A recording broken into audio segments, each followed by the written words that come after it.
嗨，大家好，我是躺平树，今天是2026年2月4号。这一期咱们继续聊聊伊朗，聊一聊波斯局势美伊这出大戏又到了高潮读秒环节今天根据各家媒体报道，这个笼罩在波斯湾上空的阴霾刚刚消散一点点，这个战争的阴云又聚集到波斯湾的上空。一边是特朗普挥舞着史上最大最棒的航母群，一边是伊朗把400公斤浓缩铀当成了命根子，死攥着不撒手。表面上看是核谈判，骨子里却像极了街头小混混收保护费，交钱就是交出浓缩铀保你3年太平，不交那就别怪哥几个不客气了。先说说这个伊朗的400公斤浓缩铀到底有多值钱，到底有多重要。去年6月特朗普亲自签发的午夜铁锤行动，把伊朗几个核设施炸得稀巴烂。五角大楼当时还放出豪言，伊朗核能力已彻底瘫痪。结果呢，不到8个月，情报显示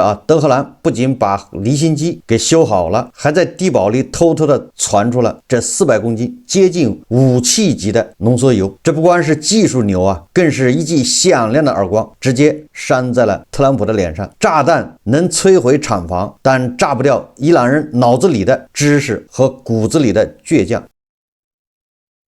于是这个美国人学乖了，从硬刚升级到硬抢，炸不掉那就逼你交出来。特朗普的逻辑简单粗暴，甚至有点可爱，对吧？只要你把这400公斤浓缩铀交出来，我就大发慈悲的承认你无害，把停在波斯湾的最大最强的航母编队撤走。你要是不交，那就是做贼心虚。下一轮打击直接奔着政权更迭而去。这个伊朗人也很有意思，伊朗的外长阿拉戈齐一边嘴上喊着谈判是有可能的，心里估计也在骂娘这哪里是谈判，分明是拿枪指着头让你签卖身契伊朗人一边呼唤着谈判，一边也在拖延，在争取他的这个国际腾挪的空间。所以这个哈梅内伊的政治顾问拉尼贾尼立马连夜坐专机去拜见地保老人。更搞笑的是伊朗这边还玩起了战略模糊的老把戏。大家也知道在国际舞台上玩战略模糊那是你的实力足够大，你是猫才能玩战略模糊，老鼠你有什么资格，有什么能力，何德何能玩这个战略模糊呢？玩战略模糊的那是掌握主动权的，是刀俎，你作为鱼肉你玩战略模糊。伊朗最高领袖政治顾问拉尼贾尼是吧，接受黎巴嫩电视台采访时一本正经的表示，按照这个哈梅内伊的指示核计划纯属和平用途，浓度可以从60%降到20%，但你们得付出对应代价。那指的就是美国翻译成人话通俗点说，就是想让我吐出点东西，先拿真金白银来换。同时他又斩钉截铁的说浓缩铀绝不转移到国外。理由是什么呢？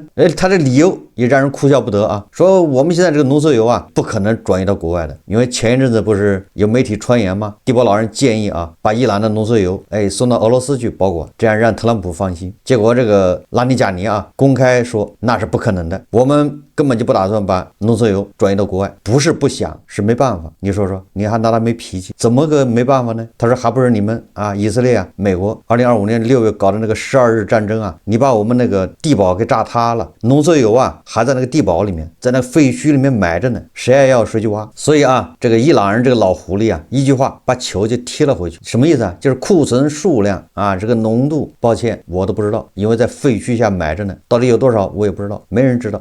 那意思就是你特朗普你不是厉害吗？你 B2 隐形轰炸机来炸，你把我的账本给炸掉了，就好比那个贪官对吧，一查账那库房就起火了，那我这不是起火，是你炸的，炸没了，不知道还有多少。你们要知道你们自己猜吧。这边伊朗摆出死猪不怕开水烫的架势那边这美国人可不惯着，毕竟对吧，那庞大的航母攻击群已经部署到位那么多飞机对吧，500多架，不能在那儿闲着。2月3号大戏上演，亚伯拉罕林肯号航母附近，一架伊朗的沙赫德139无人机凑上去挑衅接近，也就是想凑到跟前看一看，结果被 F-35C 一发带走。美方说这是保护舰队安全。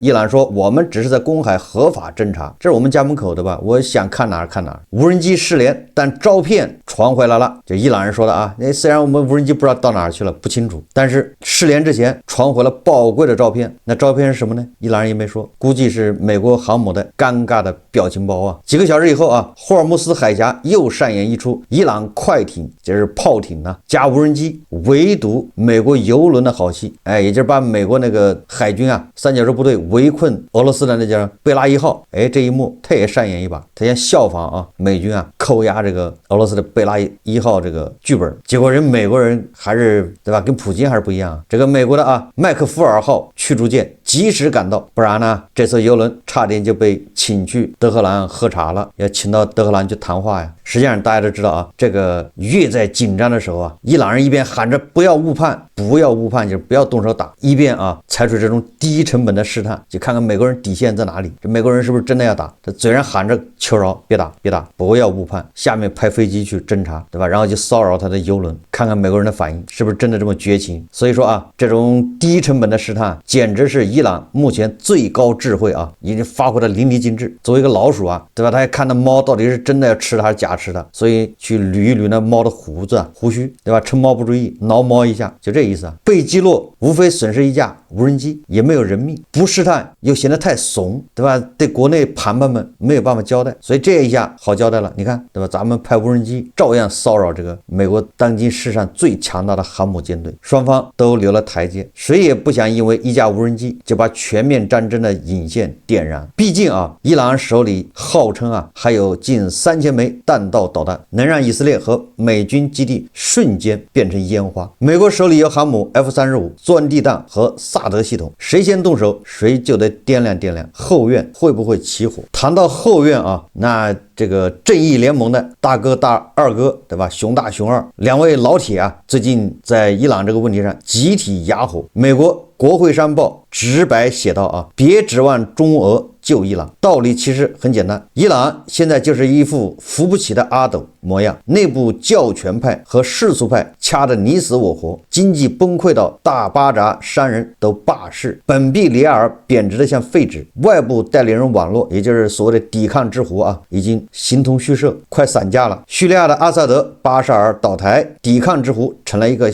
彻头彻尾的笑话。正义联盟二哥的思路向来现实，买伊朗石油是抄底能源，不是搞政治输血啊！这是美国的国会山报报道的啊，说俄罗斯更直接，普京正忙着在乌克兰跟特朗普谈大交易，伊朗这张牌可以当筹码卖了。而绍伊古啊，就是邵成实邵师傅啊，最近谴责外国干涉，愣是没敢点名美国或以色列，这信号再明显不过，只要给够甜头，俄罗斯不介意在伊朗问题上松松口，也就是把三哥，对吧？正义联盟的三哥顺手给卖了，没毛病啊！让你当了这么长时间的三哥，那就是为了有朝一日啊，关键的时候好出卖。最扎心的还是伊朗内部的权力真空啊！伊朗国内局势啊，实际上是非常凶险。87岁的哈梅内伊已经多日不见天日，据说啊，躲进了德黑兰花岗岩山体下的核掩体，日常批文件发指令全靠三儿子马苏德代劳。这位三太子啊，哪吒三太子此前啊，说来也可怜，只负责老父亲啊日常的文稿起朱句啊，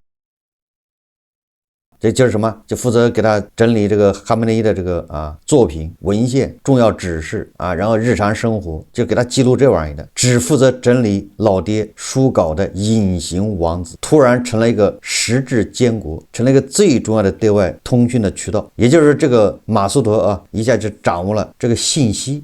军队将领都要向他汇报。我在想啊，脑补了一下，就连伊朗总统佩泽西奇扬那都要写信给这个马苏德啊，马苏德同志，大兄弟，哥们儿，你好，请在这个领袖啊，伟大的领袖哈梅内伊精神好的时候，睡足了以后，将此封信转交给他，切记切记，拜托拜托。那你说这马苏德权力得多大呀？要是哈梅内伊对吧，情绪不佳，脾气暴躁的时候，你把这封信交给哈梅内伊，那这个佩泽西奇扬啊，小命不保，说不定就变成大侄子1450美国的代理人。如果说哈梅内伊对吧，心情好的时候睡得也足，一醒对吧，安眠药这个效果过去了啊，心情大悦的时候一看，这个时候再看这封信啊，那么是不是龙颜大悦，佩泽西齐扬获得这个哈梅内伊的这个信任，对吧？给他批一个你办事我放心。所以说啊，我举这个例子你就知道马苏德多么重要。更具讽刺意味的是，伊朗宪法明文禁止家族世袭，最高领袖必须由88人专家会议选举产生。可现在这88人里，一半是哈梅内伊亲自任命的啊，都是哈梅内伊的这个什么服务员啊，身边的办事人员，对吧？任命到这个伊朗的最高的专家会议当委员。那下一任总统是谁，是吧？谁来接班？那不是哈梅内伊说了算吗？马苏德正靠批文件暗中拉票，外面还有侯梅尼嫡孙哈桑。这个哈桑最近也活跃啊，这个扯着嗓子加大了音量，开始痛斥美帝和犹太复国主义，要跟他们干到底。这个哈桑人家是伊朗太祖的世孙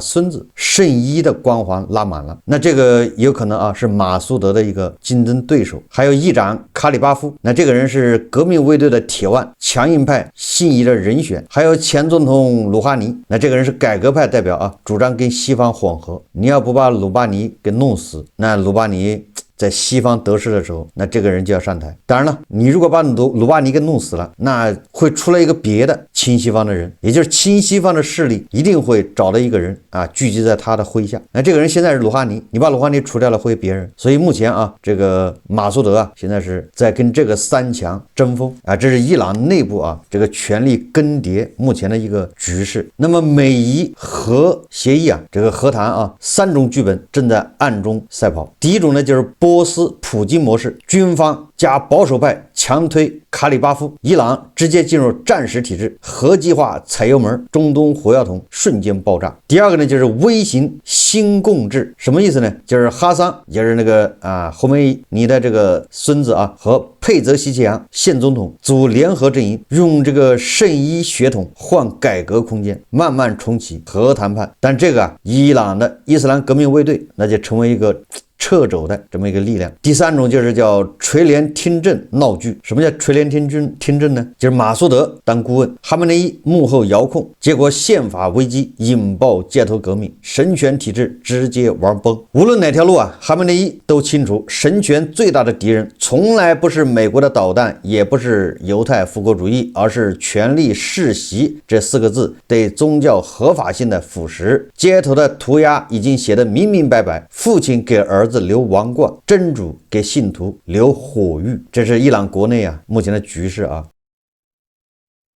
那特朗普这边呢，嘴上说着不希望动武，私下里已经让特使维特科夫左右串联，合纵连横。美国军方也准备了多套打击方案。2月3日，特朗普还在签字拨款，顺便放话，谈判还在继续，但伊朗得拿出诚意。白宫新闻秘书赶紧补刀说无人机被击落，不影响周五伊斯坦布尔的会谈。当然了，这个按照伊朗的请求会谈地点由伊斯坦布尔可能改成阿曼，而伊朗呢则狮子大开口，想直接谈，先把多国观察员踢出去，秩序美伊双边，对吧？地点从土耳其改阿曼，生怕被土耳其人当猴看。这个伊朗人说我可以跟你跪下，但是不准有人围观，你们都看见了，那我怎么向国内的盘盘们宣传呢？这么狼狈的样子。所以说跪可以，但是不能让人看。那只有美国和伊朗，那这回我在当面跪下，背后不承认，对吧？就说你美国血口喷人。当时的场景是美国的特使跪在伊朗谈判代表面前，痛哭流涕，请求饶过。这个那各自宣传吧，反正对吧？这些国家的盘盘们都相信，他们会脑补那你这个时候如果是土耳其人在旁边看着，沙特人在旁边看着，阿联酋的人在旁边看着，那你说那有那么多人见证，那怎么办？所以这个希望特朗普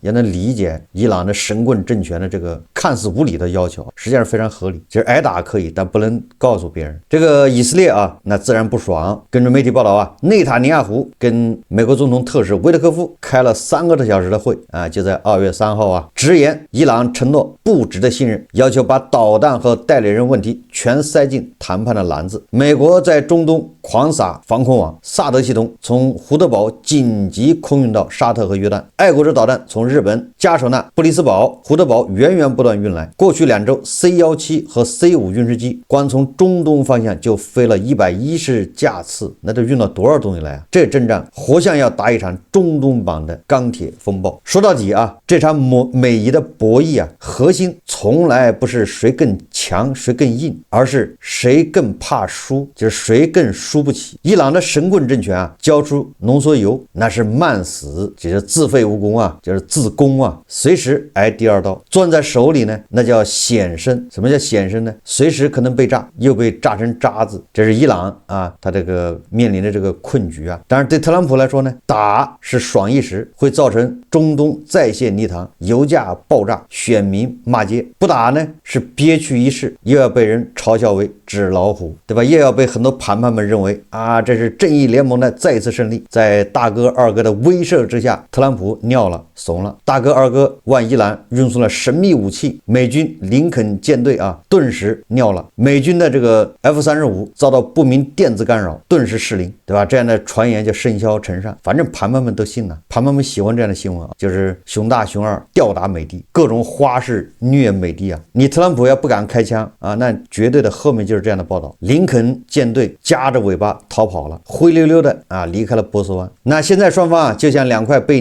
拧得快干的海绵，还在互相挤着最后一点水分。究竟是谈成一个特朗普特色的大交易，还是直接开干把中东再点一遍？2月6日的会谈可能是最后一根稻草，也可能是最后一根救命稻草。有媒体说啊，谁知道呢？也许最后的结局是伊朗象征性的交出200公斤浓缩铀，剩下的就说不见了，反正被你炸掉了。特朗普宣布史上最伟大的协议诞生，双方握手言和，然后各自回去继续骂对方是恐怖分子。有网友说啊，毕竟啊，在这个荒诞的国际舞台上，最靠谱的结局往往就是最狗血的那一个。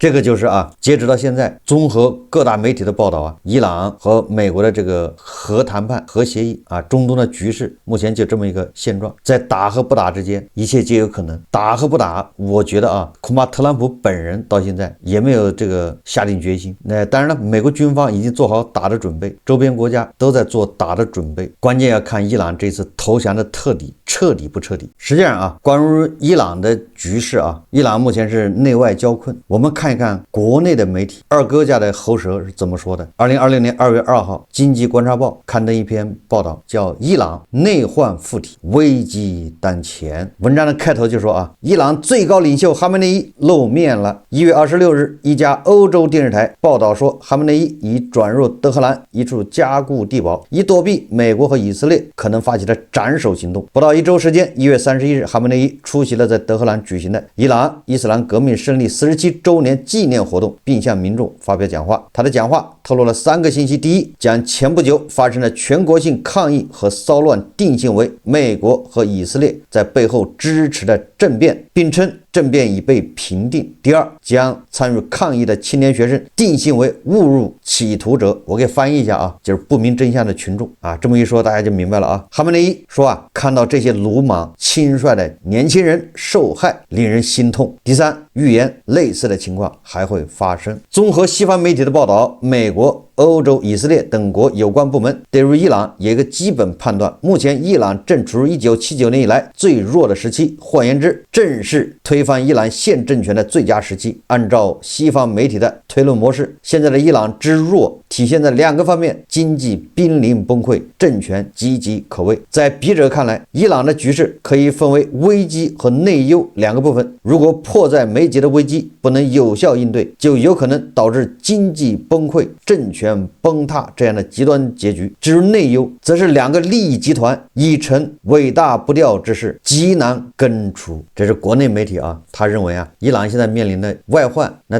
简单就是犹太复国主义和美帝国主义的打击。但是啊，它的内忧那更严重，它的内忧啊是2个利益集团已经尾大不掉，也就是我说的啊，就是依附在寄生在伊朗老百姓身上的利益集团。特朗普每天都有变化，早上和晚上不一样，打不打咱也不知道。但是不管特朗普打不打，这伊朗的政权呢，这很难维持2026年。根本原因还是它的内忧啊，2个利益集团。我们看看这个经济观察报怎么说的啊？他说，在内部局势方面，伊朗现政权的做法有收敛隐忍的迹象。此次全国性抗议和骚乱共造成多少死亡？不同的消息来源数据不同。美联社称1周内有至少2615人被打死，德新社称有3428人被打死。1月21 31日，伊朗国家安全委员会发布的消息称，全国性抗议和骚乱事件共导致3117人死亡，其中2427人是民众和执法人员。根据伊朗官方说法，死亡的人中有690名属于对抗政府的，也就是暴徒啊，什么所谓的暴乱分子。除了死亡的人，有多少人在抗议和骚乱中被捕，目前没有权威的数据。伊朗官方曾表示，被捕者会被快速审判，有的会被快速处决。西方媒体则将焦点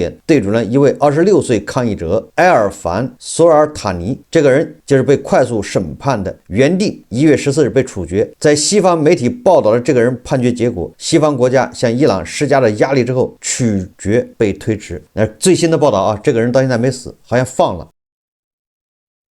但是这个都没有办法考证啊。可以预料的是，在此轮危机度过之前，伊朗有关机构对于抗议和骚乱中的被捕者的审判会谨慎处理或者延后处理。至于将被捕者判处死刑并执行的情况，大概率不会发生，因为一旦发生此类事件，将立即被美国、以色列抓住当前动武的理由和借口。也就是说啊，特朗普施压还是管用的，对吧？如果不是特朗普施压，那这些人恐怕早就上了这个绞刑架，从重从快。那特朗普一施压之后呢，伊朗神棍政权那是可能审判要判，但都会减轻啊，不会判死刑。在对外局势方面，伊朗在加强防备的同时，也多次表达了愿意谈判的意愿。根据央视新闻1月31日报道，伊朗原子能组织主席伊斯拉米一方面表达了对国际原子能机构的尊重，一方面表示啊，即使没有核武器，伊朗也有能力自卫，并且拥有必要的威慑力量，也就是核武器这个啊，伊朗可以不要。这似乎是向外界美国和以色列表达了在核方面接受国际核查并放弃研制核武器的意愿。这样的表态为可能举行的谈判奠定了一个积极的方向。这文章说啊，这是外患了，说如果伊朗能顺利度过此类危机，也就是这个摆脱啊，或者是解除特朗普对伊朗的这种打击，那么从长期看，说伊朗的内政问题也依然复杂。伊朗现政权有一文一武两个执政基础，文就是经济方面是深度嵌入国民经济的教士集团，武的方面是与国民经济也有深度联系的伊斯兰革命卫队。事实上，教士集团与革命卫队高层已经成为两个庞大的利益集团。这两大集团既是伊朗现代政权的执政根基，也是伊朗国家长期发展的内忧，可谓为大不掉。伊朗这个国家想要得到长治久安的发展，从内部改革的角度看，教士集团有必要适度退出，或向现代化、市场化方向转型。革命卫队有必要与伊朗军队合二为一，使伊朗从现在的拥有2支军队改变成只有1支现代化、职业化的正规军。但这样的改革何其艰难，非雄才大略的领袖不能为也。哈梅内伊有这样的魄力和能力吗？答案是否定的。如果做这样的改革，那伊朗的教士集团就会失去政权，谁会自我革命呢？革自己的命难如登天啊！毕竟革他人的命啊，要简单的多啊。这是经济观察报报道的啊，他认为啊，这个教士集团与革命卫队已经成为2个庞大的利益集团，是伊朗国家长期发展的内忧，